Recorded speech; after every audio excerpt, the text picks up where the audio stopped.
Time is X minus 10, 9, 8, 7, 6, 5, 4, 3, 2, 1, 0.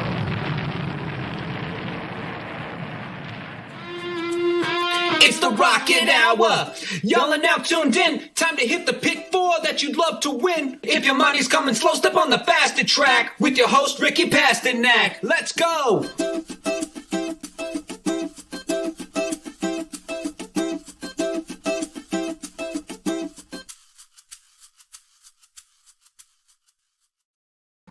Good morning, everyone, and welcome back to another episode of the Rocket Hour.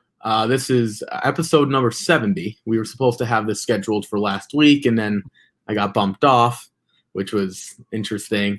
We'll dive into why that happened a little bit. Aaron was with myself this weekend at the Belmont. We're going to dive into that. Aaron, how was your weekend overall, and more importantly, how are you feeling when you finally got home Sunday? Did you just sleep all day? Yeah, Monday I didn't really want to deal with anybody or anything. Yeah, but like I said on the Magic Mike show, all self-inflicted. And hey, I did the Magic Mike show on Monday, so they got me out of bed there for that. Yeah, it was a great weekend. Good time. Anytime you're from the Midwest, you get to visit the city. That's great. We've got cities around here, but nothing quite like New York City. That was pretty cool. And of course, the racing lived up to the hype. Friday just went crazy, hit about everything, and then Saturday had a dry spell before getting hot at the end, thankfully. So yeah, it was a great weekend. Yeah, we're gonna dive into all the stakes races on Saturday. I think there were 8 grade 1s and another grade 2. So we're gonna dive into that as well. There are a couple stories that I want to talk about. The first one is Kenny McPeak, who just came out on Twitter basically saying he's looking for an assistant trainer at Keeneland and Saratoga this summer. So Aaron, if you ever get thrown out of your house or feel like you don't want to deal with the racing dudes anymore, I guess that is an option for you. You can be an assistant trainer, and I think I could think of worse places to be all summer than Keeneland or Saratoga. Any interest? No. Do you have any idea the hours and the hard work that an assistant trainer puts in? I don't know that I would do it for any amount of money. You have no life if you're an assistant trainer. Yeah, no, it's got to be a tough life. I just happened to see that. I figured, that would be interesting to bring up. That's a great opportunity, though, for somebody that does want to become a trainer. But that someone is not me. Yeah, no, it's definitely a good place to start. And again, what's working at Saratoga? And in the little advertisement, King Fury, Swiss Skydiver, Evitante. I think that's what he said in the advertisement. You could check that out on Twitter. I think the King Fury part may or may not need to be advertised. I'm okay with the other two. The King Fury, that's one note. But the other note, on a more serious note, Bobby B, when back in the news, he's going to appeal. Basically, him and the group are going to sue the Kentucky Horse Racing Commission over this urine test. Basically, I'm not going to go through the whole thing, but Aaron, moral of the story, this guy just back in the news. It's unbelievable. This guy just can't get out of his own way. What do you make of the appeal, and what are you kind of making of the situation? Does his appeal change anything for you, or is this guy just continuing his lifelong nightmare? I think it's a situation where they're just going to try to do everything they can to drag this out to where people kind of forget about it in the end. Like, it comes out, a year later, oh, he got disqualified or not, I mean, it's like, oh, well, we don't even care. We've moved on. I think that's kind of the plan. Not surprised at all by any of this. And I think this will be battled out in the courts forever. And it is what it is, right? I mean, I hate that saying, but in this case, if you really want to know who won the Kentucky Derby, your wait is going to be long, and I suggest that you move on from it. Because even when they make the ruling, that doesn't mean it's going to stick. Look at the Arkansas Derby. They disqualified Charlatan, and then lo and behold, Charlatan right now is the Arkansas Derby winner again. So, look, I don't know. I mean, I'm not surprised by it, and I think it's just going to be a long, drawn-out process. Yeah, everything with him is long and drawn out. Even when he wins, the interviews seem a lot longer than it is with any other trainer because he likes the cameras. we always say, we're horse racing people. We love the sport in a lot of capacities. I wonder if he were to show up at like Yankee Stadium, if they would show him on the video board. And I always tell people no, because he's a horse trainer. No one in the grand scheme of things cares. Like, he thinks he is like Michael Jordan. Like, right. No, and it's no other trainer thinks that way. It's very ironic.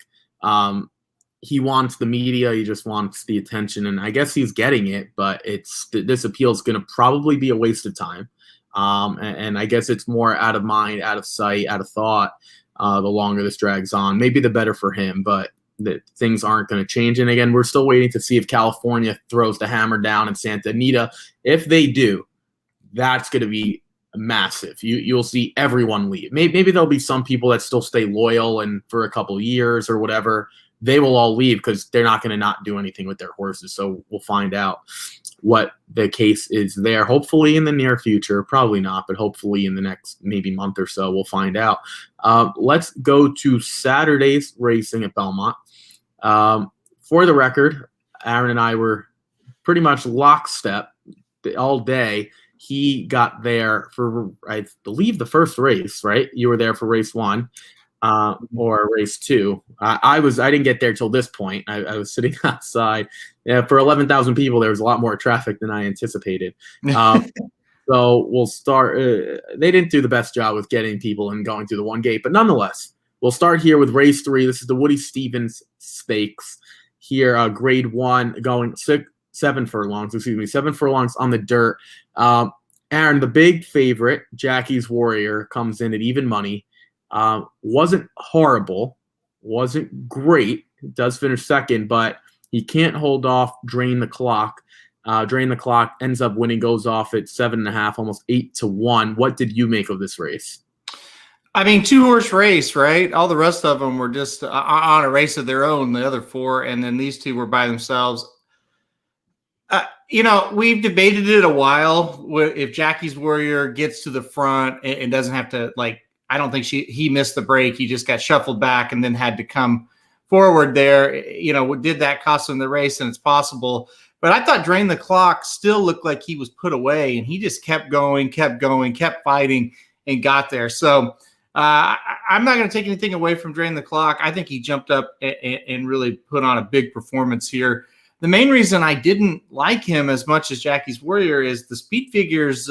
There was a gap there, but Drain the Clock, just showed up with a huge race. I think he deserves a ton of credit. And listen, almost 8-1 in a 6-horse field. And I mean, you got paid if you liked him. Yeah. Nick brings up this comment. I played for the closers in the top 2 and they just kept going. Yeah, that's pretty much what happened. These 2 were kind of with the pack, and then they just kicked clear of everyone else, and it was very evident it was going to be between these 2. Everyone, if you're interested, please chime in with your comments on what you hit, what you didn't hit, why you didn't hit. We'd love to get to those as well. It was a great day for me. So I looked at this race and said Jackie's Warrior got the best of Dream Shake when they ran on May 1st. And I kind of threw out Dream Shake because I said I don't think Dream Shake is better in any sort of sprinting situation than Jackie's Warrior, considering Jackie's Warrior was undefeated in anything going a mile or shorter. And he's no longer undefeated. But it's like, why am I going to – it's like it was kind of the definition of insanity for me to use Dream Shake, like doing the same thing, expecting different results. So I completely threw out Dream Shake. And I looked at Nova Rags, Tulane Trist, and I don't know what Caddo River is at this point. He's just brutal to watch. I looked at Nova Rags, Tulane Trist, and Caddo River and said they're not good enough. I was kind of left by process of elimination with Drain the Clock because I knew Jackie's Warrior was going to be a short price. And Aaron, to your point, getting away with close to 8-1 with Drain the Clock, who's been as consistent as we've seen this year, even though it might not have been the best competition, still extremely consistent. And he was able to get the best of them. I think I'll sum this up by saying Jackie's Warrior still is a good horse. He just didn't run as A+. Drain the Clock did. A+ versus A. You get this result here. It was a nice start. We're in the middle of the early pick 4, pick 5. As we move to race number 4, This was the 1.5 mile Brooklyn Stakes Grade 2. Aaron, a lot of people, especially including myself, were on Tis a Magician because that is a piece of Magic's horse and my racehorse team. But Lone Rock wins this race by over 11.25. And we did the wrap-up show recap live on Saturday, and no one really got a chance to mention this horse. How good is he?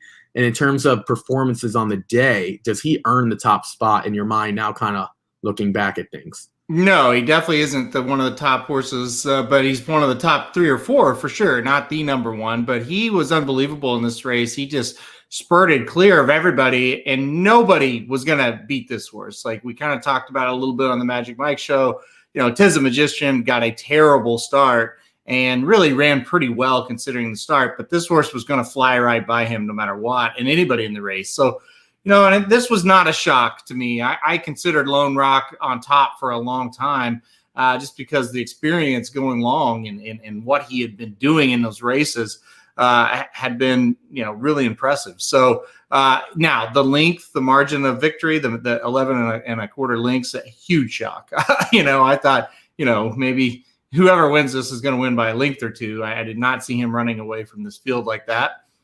I mean, he's a specialist. He's a 1.5 mile type of specialist, and there's races that are going to be out there for him throughout the summer.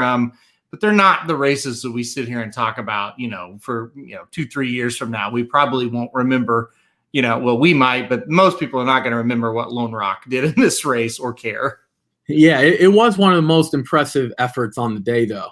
Definitely not number 1, because I think we'll get the Belmont had something to say for that, and a few races prior. But this was as dominant of a win at this distance that I think I've ever seen, because usually they're kind of a length or 2 just because of the 12 furlongs or 1 mile and 5/8 or whatever. This was really, really impressive, and Tis a Magician did miss the break. Excuse me.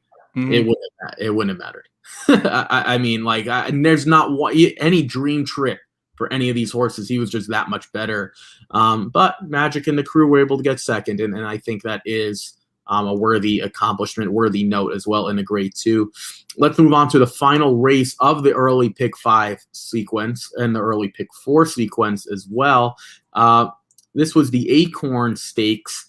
Aaron, we all anticipated Search Results winning this race, but I will say it got a little bit hairy down the stretch. She did win. Once she kicked clear, she was able to go 4 wide and win, and even the comment says held safe. What do you make of this field? Was this, obviously this wasn't Gamine from last year, who won by I don't know how many lengths, like 1,000, but Search Results does get the job done, and she's probably solidified, right, as the second best filly still. So what do we make of this field as a whole, and what did you make of the race? Well, I mean, I think the field, it was okay. You had the 8 Bells winner obligatory. You had Day at the Office second off the layoff. I mean, if you even want to throw in Travel Calm, who is dreadful, by the way. But if you want to throw her in, she at one time was supposed to be a decent horse. So I don't think it was a bad field. I think Search Results did exactly what we thought she would do, though, just kind of stalk the pace, take over at the top of the stretch and win. So it's exactly what she did. But we know the waters are going to get deeper for her, because we know, a challenge of Malathot is going to happen again. I don't think they're going to be able to avoid that. And Search Results is a really, really nice horse. I don't know that she can turn the tables on Malathot. So it might be a situation where she could go up to Saratoga in normal years. She could win, maybe the Coaching Club, but I don't think she's as good as Malathot. But she's very, very nice. I think this horse has got a really big future, whether it be, winning at Saratoga or wherever they take her. She is one that you're going to have to run very well to beat her. Yeah, I actually think she can beat Malathot. I mean, Malathot would be, if I just had to take heads up, I do think Malathot is better. But and we're going to get to some other performances, and I think we can kind of make a comparison in a way. I do think Malathot is beatable, The problem is you're going to have to get a horse or a filly at this point. Literally her best possible race. Mm-hmm. Have we seen the best from search results? If the answer is yes, then she's not going to be good enough. But I do believe that she can beat her. There's another Chad Brown filly that maybe we'll get a chance to talk about that might be in the Coaching Club American Oaks. That is, to me, the best filly in the country. We're not going to dive into that. Nick chimes in here. Search Results keeps winning these races without changing leads. She almost ran the same as her older male Silver State, same distance, same day. She has a big future. Yeah, I completely agree. Mm-hmm. The part about the changing the leads is interesting because Aaron, I think we'll dive into the comparison with the changing the leads, but at this point, this might just be what she is. She might not ever change the leads. Like you would have hoped that you would see that at this point in her career. Maybe she does figure it out. Maybe there's something they could tweak in the training regimen. But at this point, if she doesn't change the lead, she's still an unbelievable filly. Maybe if she does change the lead, she becomes better than Malathot. Who knows? So it could be the difference of winning and losing when you go up against somebody that's just as good as you. I mean, and I say could be as in it is. Yeah, it's a huge thing. So maybe that's the extra jump that she could take. But to Ricky's point, you get to where you run 3, 4, 5 races and they still don't do it. It gets harder and harder as you go along. But hopefully they can get that figured out. Yeah, exactly. At this point, it's like you are who you are. Yeah, maybe they can fix it. Maybe they can't. I mean, again, if she doesn't fix anything, she's still an incredibly talented horse, and at this point, the second best filly in the country. And I think that would be a fair statement. Mm-hmm. Let's move on to the Jack Pocket Jaipur Stakes, Grade 1. I heard a lot of names for Jaipur. It's Jaipur, not Jaipur. Jaipur. It's Jaipur. I don't know what the issue was there. On the inner turf, going 6 furlong on the inner turf. Aaron, this is where things started to get a little rocky for a lot of people. A lot of people used the 6 Bound for Nowhere, who wasn't horrible. But Casa Creed able to get the job done. Casa Creed was really the only horse who closed and made a difference outside of Chewing Gum. Chewing Gum was the other horse. But if you kind of look at the other ones, they didn't really make up a ton of ground here. I think Casa Creed was able to get the job done just because he got the go-ahead on Chewing Gum. I actually think Chewing Gum made up more ground. But what did you make of this field? And we're going to see, we'll scroll down. So this exacta was huge here in the 6th race. Yeah, this was definitely the start of like unraveling a little bit. But Casa Creed, looking back on it, that horse was not impossible. And I think if you thought that the speed was going to come back to him a little bit, Casa Creed certainly was one you could throw in there. So Chewing Gum at 28-1 was way more of a surprise to me than Casa Creed. But that being said, I thought Bound for Nowhere kind of got what we thought he would get. I mean, the fractions weren't crazy, but I thought the big difference, he did have horses around him, they weren't going just blazingly fast for this distance, but he did have other horses kind of right there with him. And I think that ended up, in the end, making the big difference because the other speed horses definitely did fall way to the back where he held on and a diminishing third for him. But yeah, Casa Creed, man, that horse, that was a huge performance from him. Yeah. Someone chimes in, Casa Creed picked by Samo. Yep. Yeah, I used him also. Casa Creed is an interesting horse because I find him to be inconsistent, and I find that he only wins in like perfect spots. Now, this race, I think this says more about Bound for Nowhere. He was the prevailing speed, but there was that pace pressure. I think it was Sambaye and maybe Gregorian Chant who also posed that pace pressure. It's one of my biggest things that people don't realize. You can't just go by the times, and this time would suggest that it wasn't that fast. The problem is when you have 2 horses literally tracking you step for step, it starts to wear on horses mentally. And I think, and if you don't watch the replay, you just go by the times, 44-3 and not that fast, but he wasn't 44-3 by himself. He was 44-3 with two horses.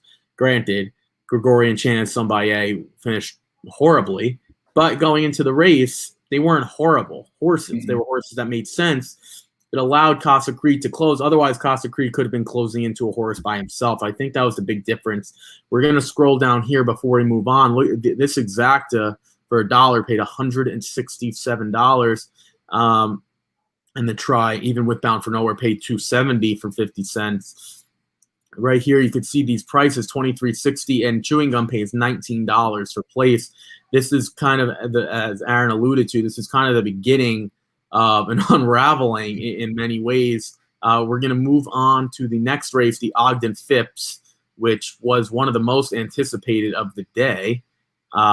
Unfortunately, two big-time older horses on the female side, were scratched out, Swiss Skydiver and Valiance. We were left with a field of 5, and Latruska really just did what she was supposed to do. And this became a very anticlimactic race after the two scratches. Aaron, we can kind of go through this one quick. Is there anything to take away from this field, I get, other than maybe Latruska is the best older female in the country at this point? Yeah, that's exactly what you take away. I mean, she just dominated the race. And you love this when a horse has speed and they just use that weapon and let her go out and crush them. And that's exactly what happened. They didn't waste any time. They went right to the front. And they just ran these other, fillies and mares off their feet. They had nothing, had no say in the matter whatsoever. So I thought this was a fantastic race by Latruska. Yeah, sure, we lost two big horses, and maybe that would have made a difference, but they weren't there, and this horse won, and she beat Monomoy Girl last time out, and she won down at Sam Houston in their big race. She's number 1 by a mile right now. This is the horse they're gonna have to come and beat. So that's what she's done. So yeah, you knew at the half mile pole the race was over. She was just cruising, and there was nobody around her. So she was great. This was a great performance. Nick says Latruska is probably better than She Dares the Devil, but it felt like Flo got She Dares the Devil beat by not letting her run her race. Yep. Reminded me of Caddo Riververse Concert Tour. Yep. Yeah, Latruska is better, but that's a fair point. When you get into these 5-horse fields, which we never want to see, but it was in this case, it really does come down to rides. And I don't know if Latruska is that much better than She Dares the Devil. She is the best older female in the country at this point. I don't think that's in question.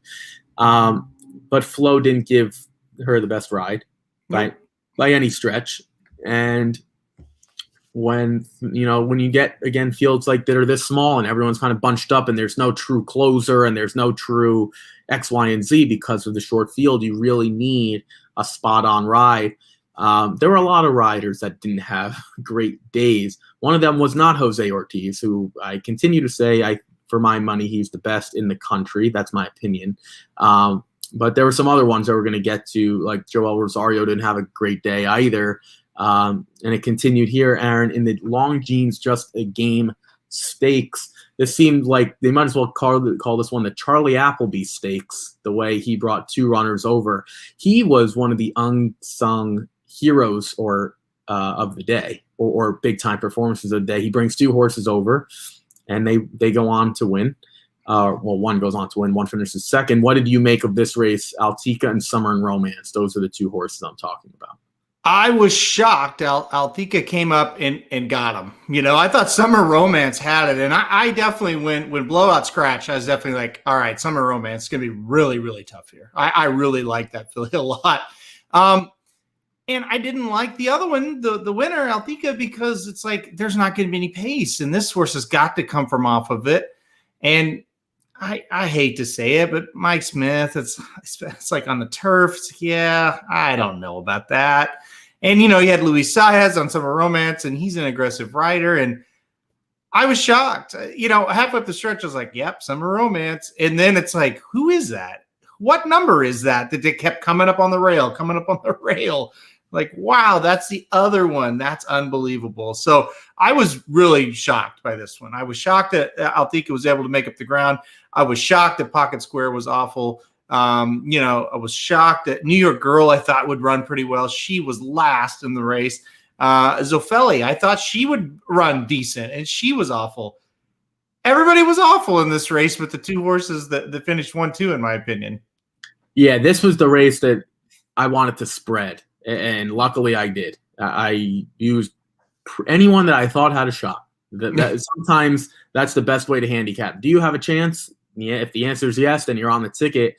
I was able to use, I'll be honest, Altica was like my sixth horse. I used 6 horses. Luckily, she made the ticket because I was with you. If someone said you're going to get 7-1 on Summer Romance or 7-1 on Altica, I'm clearly taking Summer Romance with the lack of pace. And she was the only one that really closed significantly. Like, granted, great ride by Mike Smith, one of the best rides of the day. Yeah. But, I mean, Summer Romance, to your point, like Safel was there. Pocket Square had a chance. Did have Pocket Square, didn't get the best ride either by Flavian Pride, having to go that wide because what ended up happening, I don't know if everyone doesn't remember, there was that gap where a lot of horses flew wide, like towards probably 4 or 5 lanes, 3 to 5 lanes back. By everyone going wide and fanning each other out, it allowed Altica to sneak up the rail. Now, you don't know that's going to develop, and we're going to get into domestic spending how he had to kick wide, and it worked beautifully. But at the same time, Mike Smith was kind of doomed or destined, as I like to say. And I think it's fair here, he was destined because everyone else flew each other out. It worked out. Now, if some horses try to get the rail, then Altica has nowhere to go. Now he's doomed. It worked out really well for Mike Smith. And Aaron, again, he was really the only horse. He was the only rider getting Altica, and no one else really closed. This was one of the better races that I enjoyed of the day. Wide open field. Again, Charlie Appleby, congratulations. He brings 2 horses over. They run 1-2. We could have played the Charlie Appleby exacta for $1. It would have paid you $41. Or the trifecta with the 3, Daddy is a Legend, who I don't think a lot of people liked. So you deserve to get paid there. Let's move on to the Hillendale Metropolitan Handicap. Aaron, this was the race that I think a lot of people were pointing to Nick's Go at this point, kind of saying, all right, we're going to get him back here in the country. He's going to establish himself as the best older horse in the country, top of the division. Didn't really go that way. He finishes 4th. It was a well-beaten 4th. He wasn't really all that competitive down the stretch. He was at the beginning. He held the lead, but he got pushed. But Silver State, a horse from your local track, I shouldn't say local, but nearby track at Oaklawn Park, he's just been on fire. Wins again. I think that's like 6 or 7 in a row for him. What did you make of the Met Mile? So here's my advice that I'll tell everybody, and this is the best advice I could give you. When you've picked a horse and made money on a horse 5 times in a row, and most of them have come against Stakes Company, pick him again for the 6th time. I mean, I am such an idiot. My dad and I, he called me yesterday because we talked before the races, and he was like, oh, I really want to pick Silver State. I said, I know, me too, but I don't think he'll beat Nick's Go. He's like, yeah, he's not going to beat that horse, but I really want to pick him. He called me yesterday, and he said, we are so freaking stupid. I said, I know, we are. We're so dumb. We knew Silver State was going to win, and we went against him. And this dog, Nick's Go, who just sucked balls. He ran so horrible. It'd be different if Nick's Go put up a huge effort and got beat a nose or a neck. It's like, well, what can you do? But yeah, we were so stupid. You just, when you've picked a horse that many times in a row, and a lot, like I said, it was a jump up in class, but he was winning in stakes races at Oaklawn. Just pick him again. It's so dumb. But he got, now, to his credit and the credit of Ricardo, you want to talk about a horse sneaking up the rail? This horse got the dream trip. And what happened was stupid Nick's Go drifted everybody out on the turn. He was like trying to blow the turn, trying to run over to you and I, Ricky. And Ricardo said, okay, I'll just take the rail on Silver State. And honestly, like by my standards, he was huge. Like I thought he ran a huge race, but he had to go way wide, and Silver State just stuck on that rail and kept on going. So it worked out really, really well for Silver State. Yeah, that might have been the difference. Knicks Go probably helped Silver State win because of the you just made. Now, Silver State might have won, maybe not. Things could have been different. Maybe By My Standards was just never getting there. That's neither here or there. We don't know. But Knicks Go certainly helped Silver State's cause. That we know for a fact. But to your point, like, Silver State just wins. Like, this is like the 6th time in a row. You got the odds. You can make the case that Silver State is the best older horse in the country right now, not just based on this race, but because of his consistency as well. He had a big question mark. Can he win at the grade 1 level? Can he win against what a lot of people said is one of the best older horses in the country? Yes, I guess Mystic Guide and Charlatan are in that camp as well, but Silver State's still running. It's going to be interesting. To Nick's point, what is everyone going to do when Knicks goes 8-1 in a 2-turn Breeders' Cup Mile at Del Mar? He goes gate to wire. That's a long, long ways away. If he's 8-1, I'll be the first one to bet him because he doesn't deserve to ever be that high. But nonetheless, I think Knicks Go coming from overseas in the Middle East at 4-5 was not a good bet. That's one. I don't know who out there was doing that. If they're listening, that. Never. 4-5 in a grade 1 field is just not where you want to be. And yeah, you kind of knew Knicks Go. I actually thought he was going to do well around the far turn, and you looked at me and said, this horse is done. Yeah. and I never got that sense. And then slowly but surely the horse was done.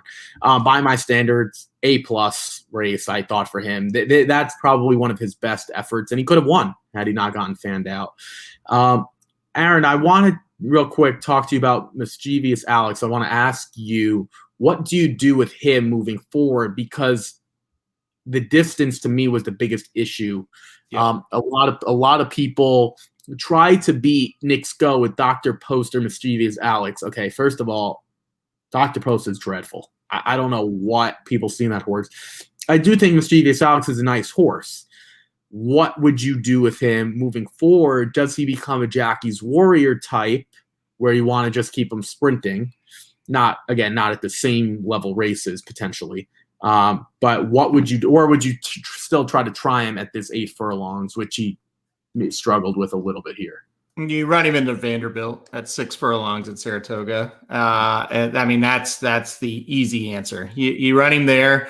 And and then I can't, off the top of my head, I'm blanking on the 7 furlong race that comes after the Vanderbilt, but those are the 2 races. No, that's for 3-year-olds. 4-go. You run him into Vanderbilt. Vanderbilt, 4-go. That's what you do. I guess we might see Jackie's in the Amsterdam potentially. Yeah, I would say so. Yeah, Amsterdam, and then the Jerkins. So I mean. But yeah, I mean, I think another thing with him, I think Irad being off him, I think that hurt. And that's not a knock on Jose. It's just that Irad had a real good feel for him. You know, he had been aboard all those races with him this year. And I just think that kind of hurt. And he also got hurt because he was right there by Knicks Go and got floated out. You know, I thought he took the worst of that. So, I mean, there are some excuses, but there's just no reason to put him back at a mile, you know, especially how good he's looked at that 6 and 7 furlong level. So, I would put him back to 6 or 7 furlongs. I think this is interesting, this comment, because I sort of agree. I keep waiting for the day they upgrade By My Standards jockey in a big race. What are your thoughts on that? I normally would agree. But Gabriel Saez did nothing. He did nothing wrong. If he doesn't get floated out, to your point, I think he might have won. So we're not having the same conversation. Now, I'm with you. If we just look at the horses, if we just look at the jockeys in this race, Ricardo Santana, Jose Ortiz, Joel Rosario, John Velasquez, Tyler Gaffleone, Gabriel Saez deserve to be sitting next to us. But I will say he didn't do a bad job with him. Like, That's I'm not saying there's not an upgrade. I'm not saying we couldn't have gotten Mike Smith maybe or someone else or I don't know who else was there. But I don't think he was bad. Like I don't think he lost because he had Gabriel Saez. Even though getting like a Florent Giroux, I don't know, I'm just picking off the top of my head, or a Rispoli down the road or whatever. I'm just guessing. Flavien Prat wouldn't help. But I don't think Gabriel Saez, like I don't think anyone else would have had the same option because to your point, Nick's Go floats him out. Like he only lost by a length. If he doesn't get floated out, he could have won. And then we're having, Gabriel Saez gave him a great ride. So I agree with Nick, just not in this situation. Like going into the race, I wouldn't want Gabriel Saez, but Gabriel Saez did everything right, in my opinion. What do you think? Would you think it would have made a difference? I'll give you Florent Giroux. I'm just picking, or Flavien, whoever you want. Do you think it would have made a difference? Do you think he could have gotten him to the winner's circle? Oh, I'm kind of with you. I think he got a little bit of bad luck there, just where he was positioned. I don't know. I just think he couldn't cut him back inside. That would have been weird too, I think. So yeah, it was a little bit of bad luck. But I think to Nick's point, there comes a time where if you're going to run in the big time races, get a big time jockey. Yeah, no, I agree. I completely agree. Yeah. But I just don't think this is the instance where that case is best made, if that makes sense. Like agree. Like he didn't cost him the race. No. Yeah, no. I mean, because it even says rough start, fine, but shied out in the stretch while getting fanned out into the 4 or 5 path. Yeah. Silver State's running literally the 1 path down the stretch. It's going to be much different. Let's move on to the 10th race. This was the Resorts World Casino Manhattan Stakes. This was probably the best performance of the day in my book by a winning horse. Aaron will have to adjust his rankings. I'm going to try to pull that up. But so Aaron, I'll let you start here. Domestic spending came into this race with kind of eyes set for bigger things. Obviously, Big Summer is going to be ahead, but we kind of saw in his return, it was domestic spending and Colonel Liam, Dead Heat. They ran in the Turf Classic, I believe, on May 1st. Not on the undercard, but right before the Derby on that day. He comes back here. Didn't look great into the first turn, but with the pace developing the way it did, he swings out, and Aaron, he is an absolute monster. And for my book, the best horse in the country. Turf dirt, you can run him on concrete. I think he would win. What did you make of this race, and where do you kind of put him in the upper echelon of best horses going, whether it's distance, surface, old males, females, older, younger? Like where does he rank in your eyes to kind of encapsulate this whole thing? Yeah, I have him as the number 1 ranked horse on the new NTRA poll. I'll pull that up when you talk next and see who else did that. I did not look, but yeah, I ranked him number 1. Listen, I don't care about turf and dirt. Like a lot of the riders in this country, horse riders, they downgrade turf horses. I don't do that. I think they should be appreciated equally. It's equally as hard to win a race on the turf that it is on the dirt. And honestly, I think our turf horses are getting better and better each year. I follow the sport, and this horse is fantastic. I mean, he is a monster, and you saw it. He sat a great trip right there. He wasn't in the back, but he wasn't, on the lead either. He's like mid pack, sitting there, biding his time. His stablemate went up and did the job as far as setting the pace and ran fantastic, by the way. And when he spun for home, the race was over. And there's very few horses that when they turn for home and you see one stride as they start into the stretch that the race is over. You don't see that very often. You do with him. He was fantastic. What Nick said, favorite race of the day. Mine by far. I don't know. The Belmont was great too. We'll talk about it. But yeah, this was huge. This changed my whole day, our whole day, everybody that played the guides whole day. He just ran a monster race. This was my number one pick from all the races all around the country Saturday. I thought that he was the most likely winner. And he showed it. I mean, he was fantastic. And to win, listen, you and I talked, Ricky, winning turf races by 3/4 or a half, that's really good. That's really impressive. This horse won by 2 3/4. This horse is way better than anything we have on the turf. To me, it's just a matter of what European shippers come over to face him in the Breeders' Cup. I don't think he's going to lose coming into the Breeders' Cup. And then, obviously, we'll see what they send over. But you better send somebody really, really good because he's a special horse. For the first time in a long time that I could remember, the Europeans, Charlie Appleby and the crew, they're going to have to send their best. Like, they're not going to be able to send a Gaffoe, like the Ascent. You know what I'm saying? Like a horse that's nice, a good horse to come run here and win. That's not going to be good enough. They will have to ship their best to beat domestic spending because I think domestic spending would be able to go run in Europe and do just fine.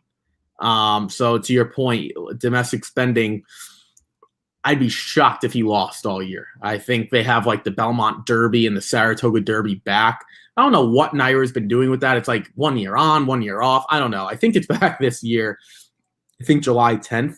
Yeah, July 10th. Yep. Yeah, July 10th, and then they have like the Saratoga Derby the middle of August, maybe like 1 or 2 weeks before the Travers, I believe, and then in Belmont again. I gotta cut you off. I just got extremely, extremely angry. So I saw the top 10. So what happens is you vote your top horses 1 through 10, and they have like, I don't know. I don't know how many people are in it, 30 or 40 people that they send the email out to, and you rank them, right?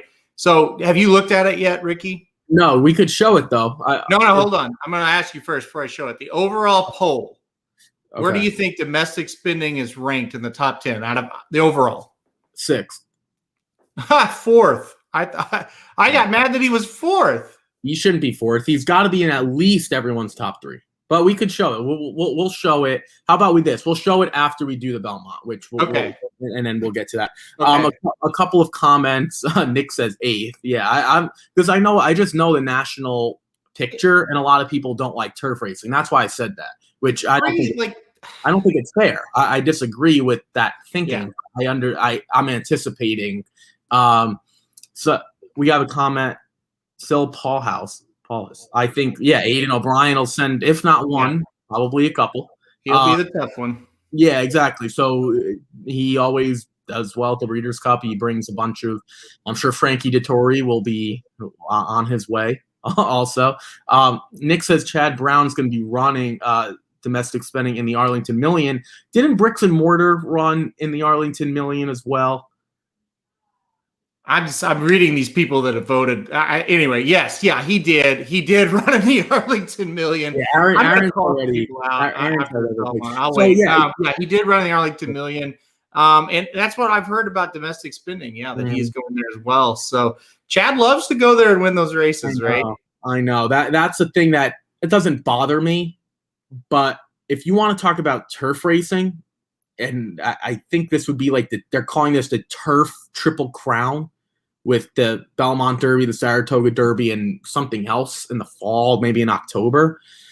How cool would it be for domestic spending to win that? And he would probably be the favorite. Now, with saying that is a long and arduous year potentially, because he just ran the Turf Classic, then he just won the Manhattan. Now you're asking 3 more races in New York than the Breeders' Cup. It would be 6 races. Mind you, not 6 races that started in the Pegasus in January. 6 races from May to November. That is tough. Isn't the Belmont Derby and Saratoga? Maybe it is. Yeah, isn't there something else that they've tried to implement for older horses in New York? I have to double check that. I apologize. I know they started that. I think like Decorated Invader might have won one of those races. I don't think they did it last year, but they did it the year before, maybe. I don't know. I'm all over. Domestic Spending won the Saratoga Derby last year. I'm 99% sure of that. Well, I thought they were trying to do a Turf Triple Crown in New York. Do. Yeah, they do. But did they do it last year though? I'm pretty sure they I know they ran the Saratoga Derby. Domestic Spinning won the Saratoga Derby. I don't know. Or anyway, seems like they ran a Belmont Derby. Yeah, that I don't know. I could be all over the place, but yes, Chad Brown does run at Arlington. I don't understand why. I get there's money involved, but he loves shipping his horses there, the good ones. He ship bricks and mortar. The Turks. So Nick's okay. So it's for 2-year-olds. Okay, so but I'd love to see domestic spending one time at Saratoga this summer. I don't know if that's going to happen or not. On the other hand, we'll talk about a few other horses before we move on to the Belmont. Tribuvan was fantastic. That's a horse I had for third. I thought that he would be the speed, and he was. And all the other horses, Aaron, that showed speed, City Man, Channel Cat. Channel Cat should be running like 3 miles. I don't know why he was ever even in a 10 furlong race. That horse deserves to be in a 2. He should have been running against Lone Rock. Gafo was good. Gafo was the only one that took money that was good. All the other horses were bad. Channel Cat took money. I don't know why. Colonel Liam was floated out too early, 3-4 wide into the first turn. But we're going to see domestic spending. I know I want to rush through the Belmont so we can get through this poll. We'll talk about the Belmont here. I'm not looking at the poll. I have no idea what Aaron was referring to. But this is the Belmont Stakes here, the final stakes race of the day. There were 2 more races. Give Colonel Liam a break. That is true. I think Colonel Liam does deserve a break at this point. Maybe we'll see him at Saratoga or something because he's been running really, really well for a long time, and he's probably not as good as domestic spending anyway. So. I want to comment on this one. Gafo. There was one difference between Gafo and domestic spinning. They ran their last quarter almost the exact same time. Gafo is way too far behind. He can't sit closer than last. So what they have to do with him, if they want to beat domestic spinning, they got to try to get him a little closer. I'm not saying on the lead. He can't be last. I mean, it's just that simple. And maybe you put him a little closer and then he doesn't have that kick, but you have to try it because you're never going to outrun domestic spinning. And by the way, you're never gonna beat a loose on the leader either. Like a shitty horse beat him 2 races back in the Man of War. That horse should never beat Gafo. You know? No, I completely agree. You asked me how do you beat domestic spending? I said, here's how you do it. There's a 5 or 6 horse field, or you could do it this way, the way you just described it. I think this is a better option. 5 or 6 horse field. You literally go as slow as you possibly can and just hope you're decent enough. Now, if Tribuvan, we'll go back and then we'll come back. If Tribuvan's in a smaller field, in a field of 6, and can go 25-1, Tribuvan showed he's good enough to win. Like, I thought that was a great effort by Tribuvan. He deserved second place, every part of it. That's, I think, the way you do it. You just go extremely slow because domestic spending in a 6-horse field is going to be last. Unless Gafo is in there. Maybe Gafo's last and he's 5th. Either way, that's the way you would do it. But again, maybe Gafo needs to be sitting like 6th or 7th and domestic spending sitting 8th or 9th. I don't know. We're drawing up ways. We don't know if he's even beatable. In the Belmont, this really came down to a 2-horse race, Essential Quality, Hot Rod Charlie. I'll let Aaron speak on those 2. I'll go through all the horses real quick. Francesco Deina shouldn't have been in the race. Not talking about him. Overtook. I don't know what Pletcher is going to do with that horse moving forward. He's not very good. I'm officially off the Rock Your World boat, but I will say another horrific ride by Joel Rosario. I'm officially off the boat, but I don't think it was a good ride at all. Bourbonic, I don't know why people liked him. No Agenda, I don't think he was great. He was more on the bad side. He wasn't really bad, but he wasn't good. Rombauer, I thought ran what he was supposed to. And then you get to these 2. These 2 really dueled. I think Hot Rod Charlie might have run the best second place finish that I can remember in quite some time in a Triple Crown race. I guess maybe if you want to go to this year's Derby, but that was a merry-go-round race to a horse that was cheating. So, Aaron, what did you make of this race? Yes, you can tell me that Rocky World officially stinks. I'm on that boat now. I'm off that he's a good horse boat. But what did you make of the Belmont? Yeah, pretty incredible. Breeders' Cup Juvenile 1-2, Belmont 1-2. I mean, I don't know that we'll ever see that again. I mean, that is really pretty incredible. And you know, this was a shock to me how good they were in this race. Obviously, not a shock that it came in 2-4. That's how we bet it. That's how we picked it. So that was not shocking to me. How good they were here and how fast they were here and how they just dominated everybody else in the race. That was a shock to me. And, if you would have told me going in that a Hot Rod Charlie was going to get a 108 buyer, and then Ricky, you might say, well, I hate buyers. He got a fast figure no matter what. Every figure was huge. Yeah, no, on anything, yeah, time, form, whatever, he would have gone. Yeah. If you would have told me that, I said, well, shit, I have the wrong horse on top. There's no way Essential Quality will beat him. And he beat him, and he went and got him, and he had to. I mean, Hot Rod Charlie just made him work for it. This came out of left field for me as far as how good they were here. And if they're this good, they're going to be really tough to beat in any race they enter. I think the big question is, was this just two freak performances that just happened to be on the same day? Or is this kind of what they are? Have they developed into this and then they can take this and move forward? If the answer is, yeah, they can take this and move forward, these two are going to be like, by the time they get to the Classic, if they both make it, they're going to be tough to beat in that. I mean, they went from, this 3-year-old crop, it's not horrible, but it's not great by any stretch. It's average, to these two horses are really good. I think the biggest misnomer about ranking horses is like last year we had Tiz the Law and Authentic. Oh, this group isn't very good. Tiz the Law is just beating. All right, and Authentic went on and won the Classic. Authentic's now looked at as a nice horse, very nice horse. When you look at the careers, it's like everyone looks at one race and like doesn't give the group time. For example, we did this with the older with the fillies and mares, the older group on the dirt. It was Monomoy Girl, it was Latruska, She Dares the Devil, Valiant, Swiss Skydiver. You said, wow, this is probably the best group in the country. All of a sudden, we come on the recap show and we're saying, this might be the weakest group in the country, especially with 2 out.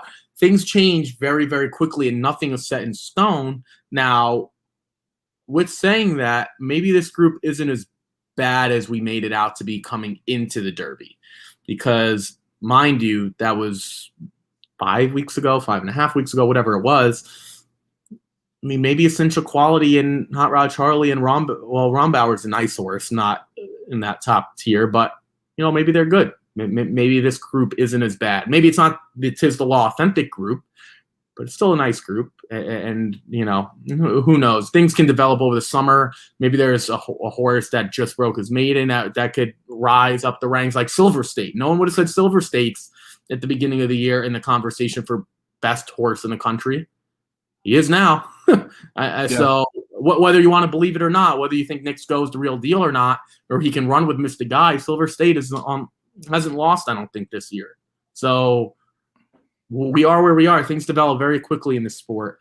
We'll get to a couple of comments really quick. At the half mile, I thought Rombauer had a really good chance about 3 seconds later. Yeah, that's kind of the Jackie's Warrior drain the clock thing with Dream Shake. Like, you thought Dream Shake was in a good spot, but then you realized those two were just too fast. That's kind of what happened here. To me, they've separated from the Derby trail. Only others will be new shooters. Yeah, exactly. I mean, there might be an allowance horse, I can't think off the top of my head, that runs really well at Saratoga early on, and all of a sudden he's going to be in the Travers. Like, who knows? Or I don't know when the Jim Dandy is, but I don't know. Maybe we see a Jim Dandy horse that runs everyone off the screen and they get better as the year goes on. There are a lot of things that can happen here. And Nick says, I think these horses are better than Tiz. I'm not willing to say that yet. I think Tiz was still better. That's just my opinion, but maybe Essential Quality. I still believe Tiz was better, though. That's just my opinion. That's going to do it for the recap part. Aaron's going to share with us this poll that I know he's been chomping at the bit to share. So I'm going to exit this. So I'll let Aaron kind of take the reins here. I guess this is the top 10 poll. I haven't seen it yet. I'm not even sure where I access it. Every time I go on the NTRA website, I get lost. Okay, so there it is. This is the top 10 list. I'll read it off for people that aren't actually seeing it, just listening. At first is Mystic Guide. He has 27 first place votes. So if you guys are looking, that is what the parentheses is. Basically, it's like college football rankings or college basketball rankings. The parentheses is for first place votes. Silver State is in second with 1.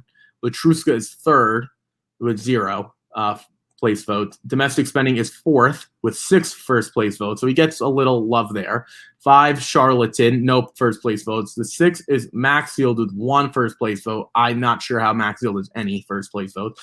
Monomoy Girl is 7th, which is probably still too low. No first place votes. Gamine, the drug queen of the country, is 8th with a first place vote. Essential Quality is 9th with a first place vote. Fine, I don't mind that. And 10 is Nick's Go. Aaron, do you want to ask this question? If I buy Racing Dudes Premium for Sam Houston, does it include the pick 5s? Yeah, follow the multi-race category for your pick 5s. Yes. There you go. Answering that. Always nice answering a product question. Oh, okay. So, Aaron, let's break this thing down. What is the most surprising to you, and what do you agree most with? Well, there's also a category, and you can go on there where you see each voter, what they voted for. Okay. And so that has just had me in a tizzy. Let me say, who do you want me to like? How far is it fair to put domestic spending down the list? Like 5th, 6th? Oh, what's the furthest I would put him down? Yeah, before I call somebody out.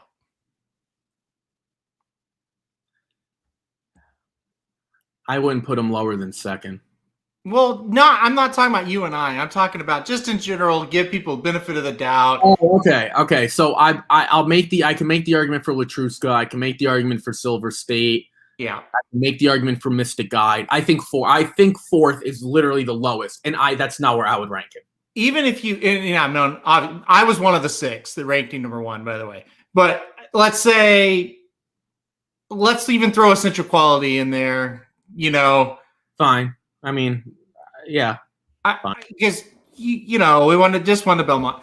All right. So, okay. Nick, you say 5th. Let's do. If I'm going to call him out if he's lower than 5th, and then I'm going to read you off some of the horses that this person thinks is better than domestic spending. So our first one is Brad Telliash. I don't know who that is. He has Charlatan, number 2. Charlatan, by the way, will probably never run again. And I don't think he's won a race this year. He has Gamine, number 5. And then he does have domestic spending in 7. Dan Illman from the DRF. Okay. This guy is very present, right? He has domestic spending 10th. He has Happy Saver ahead of domestic spending. He has Malathot ahead of domestic spending. Monomoy Girl, Maxfield, Gamine, all ahead of domestic spending. Malathot doesn't belong on this list. No. And I'm not even a fan of hers. I mean, it's like even if I was a huge fan, who is she better than? We only have 3 females on the list. What female would she be better than? Are all 3 females on this guy's list? That's my question. Let's see. He has Latruska at 6, Monomoy at 7, and Malathot at 8. So Gamine's not on the list. He has Gamine at 4th. Okay, so all 3 of those girls, I shouldn't say 3 of those girls, all 3 mares are on this list. Okay, fine. Right. So I'll give him credit for that at least. So but Malathot doesn't belong on the list. Okay, who else? Here's a good one. Danny Brewer. He votes, and I don't know who that is, by the way. He votes Gamine number 1. So there's I don't even know what to say. Mystic Guide 2, Monomoy 3, Silver State 4, Smooth Like Straight 5th. Granted, mind you, domestic spending passed Smooth Like Straight at Churchill like he was tied to a pole. And I want to make it very clear Smooth Like Straight. I like Smooth Like Straight. He's not even the best horse in California, I don't think. Maxfield 6, Domestic Spending 7. This person ranked Smooth Like Straight ahead of Domestic Spending. I mean, it's crazy. There's a lot. Like, I'm not gonna go through all of them. Richard Ing, he wrote a book called Horse Racing for Dummies, and he has Domestic Spending 7th. He is the one who voted Maxfield number 1. So he has Maxfield 1, Silver State 2, Gamine 3, Mystic Guide 4, Knicks Go. Yes, Knicks Go. Yes, I said Knicks Go. 5, Mischievous Alex. Yeah, I said Mischievous Alex. 6, Domestic Spending 7th. Mischievous Alex finished like 3rd in the Met Mile. I don't know what to say. It almost makes you question if we're watching the same thing. Or like they're just doing it to be funny. Like, I could see myself like voting all Baffert horses one week just to be funny, And again, I want to be very clear on something. If you don't want to put him number 1, that's fine. Maybe I have him overrated. I'm not trying to call out, Well, you don't have him overrated because 5 other people rank him first. Well, I'm saying is, how can you have him like 10th or 7th or Smooth Like Straight ahead of him? How can you do that and be allowed to vote in this poll? I mean, it's because then it doesn't become a subjective thing. It becomes a clearly you're not watching the races thing, right? Well, that exactly, and that's what I'm saying. Are we even watching the same thing?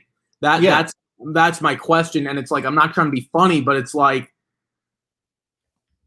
ranking. I don't want to throw Oklahoma football in there, but that's like when the rankings end. It's like, yeah, I'm going to put Oklahoma football 2nd. Are you? Were we watching the same game? Right. Did we watch the college football playoff? Did we watch Spencer Rattler play football this year? They are not the 2nd best team. That's like what we're doing here. Like, Knicks Go was it says previous, so PVS says previous, I guess, from the week before. Mm-hmm. He was 21st. What makes him move up 11 consensus spots? No, where are you saying Knicks Go? That can't be right. He wouldn't have been that. PVS doesn't that mean previous? No, I don't think that can't be right. I don't know what that's what that would mean, but that has to be. But Silver State was ranked 13th, and now he's 2nd. That makes sense. No, those are not accurate. Those are not accurate. No way. Because he's been in the poll. He's been in. He had to be. I got another one for you. As you're talking, I found another one. Donna Brothers. So Donna Brothers is the one, I think, was she on NBC? Yeah, she's on the horse. If you guys aren't aware, she's always riding, like interviewing the jockeys after the win. Right. Okay. She has Domestic Spending in 7th. Mystic Guide. She has Monomoy Girl number 2. Swiss Skydiver number 3. Yeah, I said Swiss Skydiver number 3. Silver State 4. Charlatan 5. Maxfield 6. Domestic Spending 7. Swiss Skydiver's won once. Swiss Skydiver got crushed by Latruska and Monomoy Girl. And by the way, she does not have Latruska ranked in her top 10. I'm the biggest Swiss Skydiver fan there is. She does not belong anywhere on the top 10 at this moment. Not at this moment. You make her, you make her earn it, right? Like, if she would have won the Apple Blossom, sure. I wonder if the poll is this. In college football, let's say football more than basketball, does it this is the point I want to bring up. Not exactly, but it's similar. Is this on their best day? Where do we rank them? Or is this week to week? I know the answer because I'm in the poll. Okay. The answer is, if Horse of the Year voting was today, who would you vote for? So it's not on their best day. It's what we've seen out of them recently. Correct. Okay. And do these people maybe not update? They have to update their list. You have to submit it every week. So in other words, it's not a list that I can put in on January 1st and then never update it and they just repost it. No. Every week you get an email and you have to physically type in a new top 10. So, right, because this probably wouldn't be counted if you didn't do that. Correct. If you forget it, your name isn't on the list, and you have nothing, and nothing goes to it. So these people are literally typing this in after the races on Sunday or Monday. You have to get it in by Monday at like noon, I think. So no, it's not a situation where people aren't updating their lists. And also, mind you, it's you're voting for horses like 1 through 10. It's not like it's a lot of work, because a lot of these horses, for example, like this week, you're not even going to see any of these horses, these top 10 anyway. Right. Because we just saw Silver State, Latruska, Domestic Spending, and Essential Quality, and Knicks Go. So that's already 5 horses that aren't even going to run this week. Like, it's not like they're running every week. It's not like football or basketball where they're playing constantly. Like, you're not even going to see these horses. Yeah, I've never seen the NTRA poll for 2 reasons. 1, don't care about it. 2, I don't want to be subjected to idiotic opinions. I'll leave it at idiotic. I want to stay a little PG. I'm just going through some people that I know or I've heard of, and that's not a knock if I haven't. I don't try to make a point to try to find out who all these people are. But like, yeah, the lady that's riding on the back of a horse on NBC, come on, you got to be better than that. Yeah, this isn't good. But we'll leave that up. It's on the NTRA website, or maybe it's not NTRA.com. I don't know. You guys could find it. I guess it's very easy to find. Maybe Idol should be ahead of Silver State as well. Idol voted number 10, by the way, Donna Brothers. I don't get it. Okay, you know what the case? I'm looking at this list. Lone Rock deserves to be ahead of a lot of the other horses that took, like, you know what I'm saying? Like, Lone Rock has 1 vote. I put Lone Rock ahead of some. Wow. Yeah. Like, I'm not saying he's the best, but like, why does Bonnie South have any votes? I'm trying to see some. Yeah, Bonnie South had a vote. Frenzy Fire, that makes sense. CZ Rocket, I think, should be. He's like higher. Way down here. I think he should. Yeah. I put him in the top 10. Who's like straight at 19? You know what? That's with 19 votes. You know what that's telling me? Those are all the West Coast people, because not one human being in the middle of the country, aka you, or me on the East Coast, would ever vote that horse, because that horse comes to the East Coast. That's the guy that he's the AAA horse. And what I mean by that is, like, you send him to AAA, he hits 400, he goes to the majors, hits 150, then goes back to AAA, hits 390. You know what I'm saying? Like, he's never going to run well on the East Coast because he's not good enough. So we'll just keep building his confidence on the West Coast. He could beat Smooth, not Smooth Like Straight, Hit the Road over and over again. And then he can come to the East Coast and lose to Domestic Spending, Gafo, like Decorated Invader, those horses. It's embarrassing. It's truly embarrassing. But that's going to do it for us today. Tomorrow, we ran a little longer than anticipated. Tomorrow, we will be back at Belmont. Aaron and I have officially, well, maybe he didn't. He's driving. But I've officially booked my flight to Indiana Grand. That's going to be, I think, on July 7th. So it's cool. We will do a live Indiana Grand show. I guess from whatever hotel we're staying in. That's on Aaron. I booked the flight. I told him, do you need help with the hotel? He's like, no, I'll figure it out. Real quick, Aaron, before we go, why do you think Pocket Square was so bad? I guess we could end off. Why do I think Pocket Square was so bad? I wish I had that answer. I really do. It's one of 2 things. Just did not fire, or maybe we overrated the horse a little bit, right? Yeah, I mean, we didn't have a ton of information on Pocket Square. I think there was just 1 allowance race here in the country, so we didn't really know. You just kind of anticipate them being good. I will say that price was really short. He did not Pocket Square should not have been the favorite at that price. Nick says right here that she just didn't fire. But so just real quick on the Pocket Square thing, we didn't know a lot about her, but I'd heard a lot of like really positive things from people who know, not Dan Illman or Donna Brothers, like people who actually know what's going on in the Brown Barn. So that's why I was high on her. But again, maybe we overrated her, or maybe, as Nick said, she just didn't fire. It's one of those 2, right? It's, at least as far as we know, it was just she wasn't horrific, but for what we thought she was going to do, she was horrific. She didn't run like her odds would have indicated that she would have. No. And that's kind of, unfortunately, that's kind of the way you judge horses sometimes. If they're 30-1 and they finish 6th, that's a great race. If you're 2-1, 5-2, and you finish 6th or whatever, then you stunk. But that's going to do it for us. We'll be back at Belmont Park tomorrow. Very light week on a stakes action front. I think Indiana Grand has a couple stakes races today, but pretty light after last weekend. It's good we can decompress and kind of start gearing up for Saratoga and things like that this summer. We're not that far away. I think we're officially 5 weeks away until Saratoga. So it's tomorrow, I think, will be officially 5 weeks. So that's going to be really, really cool. I think tomorrow will be 35 days.